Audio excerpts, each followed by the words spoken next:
Olá a todos! Nesta fase da nossa ação de formação, acredito que já estamos conscientes de que o ato da leitura se faz em diferentes níveis e modalidades de leitura e que fazer diferentes tipos e operações de leitura e utilizar diferentes técnicas de leitura nos alarga o pensamento, o vocabulário, nos aumenta os mundos, nos proporciona aperfeiçoamento e nos dá a competência funcional e literária necessária para podermos ser mais interventivos na sociedade, ou seja, desenvolve-nos a literacia funcional e, odiernamente e cada vez mais, a literacia digital que não podemos descurar. Os 5 pontos que a seguir se apresentam parecem repetir-se e imiscuir-se entre si e são de difícil delimitação de fronteiras entre eles. Nomeadamente porque alguns autores que estudam estes assuntos de forma mais aprofundada também não os conseguem, de todo, delimitar e têm diferentes entendimentos. Contudo, uma coisa é certa: são aspectos que temos de ter em conta quando estivermos a trabalhar na promoção da leitura com os adultos, nos cursos, nas formações ou no processo RVCC. Por isso, serão de seguida apresentados per si, com a única intenção de deixar o máximo de informação possível sobre eles, de forma a podermos realizar melhor a nossa responsabilidade e função de promotores de hábitos de leitura e literacia. Os diferentes tipos de leitura, como já vimos, ler implica ser capaz de efetuar um vasto campo de ação: escolher, conhecer, interpretar, decifrar, distinguir o essencial do acessório, optar, decidir, etc. Assim, socorrendo-nos principalmente do Eric Harlow, um dos autores deste tema, vemos que ele define os seguintes tipos de leitura. O scanning. Tal como o próprio nome indica, com esta operação pretendemos fazer um scanner ao texto, passar os olhos pelo texto ou fazer uma leitura superficial, obtendo rapidamente um certo assunto da obra, utilizando, por exemplo, o índice ou o sumário, ou a leitura de algumas linhas, parágrafos, procurando encontrar as palavras-chave ou frases específicas ou ideias principais do texto, sem estar a ler palavra por palavra. O skimming, que significa leitura dinâmica em inglês, é uma ação mais abrangente da anterior. Implica saber ler para obter a ideia geral do texto. É uma leitura de inspeção rápida, onde nos valemos dos títulos, subtítulos, ilustrações gráficas e tabelas. Este tipo de leitura exige que se seja capaz de conhecer a organização do texto, a percepção de vocabulário e de competências para inferir ideias e outras capacidades de leitura mais avançadas, como as que apresentamos a seguir, nomeadamente o ler com significado, que implica não dispersar a mente e ler com capacidade de distinguir o essencial do acessório, o ler para estudar, que significa ser capaz de obter o máximo de conhecimento, tal como o conteúdo e todos os significados, devendo ler, reler, utilizar o dicionário e fazer resumos. Outro aspecto ainda, o ler com caráter crítico, ou seja, estudar o texto e as declarações do autor, comparando essas leituras com conhecimentos próprios e prévios.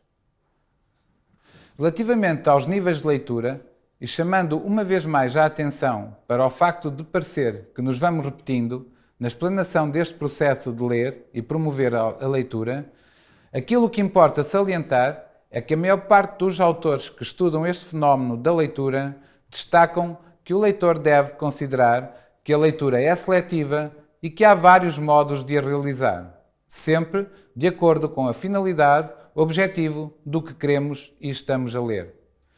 Com o público-alvo com quem vamos trabalhar, não podemos esquecer que deve ser uma leitura proveitosa e prática e que vá ao encontro dos seus interesses, anseios e necessidades. Apresentamos então os vários níveis de leitura. A leitura informativa. Esta é uma leitura rudimentar, elementar, inicial, de compreensão básica de vocabulário, frases e que praticamente só serve de farol ou guia no mundo atual. A leitura livre É uma leitura de lazer, de distração e que no adulto serve muitas vezes de fuga aos problemas do real. Pode ser uma leitura rápida e superficial. A leitura literária já tem um caráter formador. É uma leitura mais académica. Também é designada por leitura analítica ou leitura comparativa e sinóptica, pois relaciona o texto que se está a ler com outros textos. É uma leitura ativa, minuciosa e completa que visa a compreensão integral daquilo que se lê. A leitura cognitiva é aquela que nos obriga a viajar ao interior de nós mesmos, a busca de si mesmo, dos outros e do mundo. Porque há autores que falam de modalidades de leitura, descrevendo essas modalidades com algumas semelhanças dos tipos e dos níveis de leitura, apresentamos de seguida o que esses autores definem. Assim, para eles, as modalidades de leitura são a leitura exploratória. Esta leitura ajuda o leitor a construir o seu quadro mental em relação ao que quer ler, conhecer uma palavra, saber o que existe naquele tema que quer conhecer, etc. A leitura diagonal é uma leitura rápida, transversal, que permite obter a mensagem, o conteúdo principal. É aquela que fazemos só com a vista, sem mexer os lábios. E, por fim, uma leitura profunda é uma leitura atenta e de todo o texto, de forma a interiorizar a globalidade do mesmo. Importa, então, salientar que só teremos resultados proveitosos e positivos se, cumulativamente, conseguirmos fazer com que o adulto percorra e atinja os tipos de leitura, os níveis de leitura e as modalidades de leitura aqui apresentadas.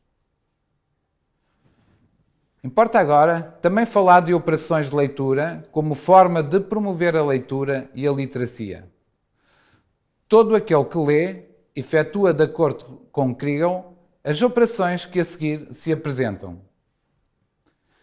As inferências são os complementos que o leitor fornece ao texto a partir dos seus conhecimentos prévios. É tão frequente o uso dessa estratégia que é comum o leitor não se lembrar de determinado aspecto se ele estava implícito ou explícito no texto. Outro aspecto é a autorregulação. A autorregulação é a ponte que o leitor faz entre aquilo que supõe na leitura, a seleção, a antecipação, a inferência, e as respostas que vai obtendo através do texto. Trata-se de avaliar as antecipações e as inferências, confirmando-as ou refutando-as com a finalidade de garantir a compreensão daquilo que lê. Finalmente, há um outro aspecto que é a autocorreção. Este aspecto acontece quando as expectativas levantadas pelas estratégias de antecipação não são confirmadas, havendo, portanto, um momento de dúvida. O leitor, então, repensa a hipótese anteriormente levantada, constrói outras e retoma as partes anteriores do texto para fazer as devidas correções. É o caso do leitor, por exemplo, que volta ao texto lido para corrigir a palavra que leu erradamente ou reler a ideia que não percebeu. Uma das propostas que aqui deixo é que possamos tratar e trabalhar estas operações explicitamente com os adultos quando estivermos a promover a leitura. Até breve.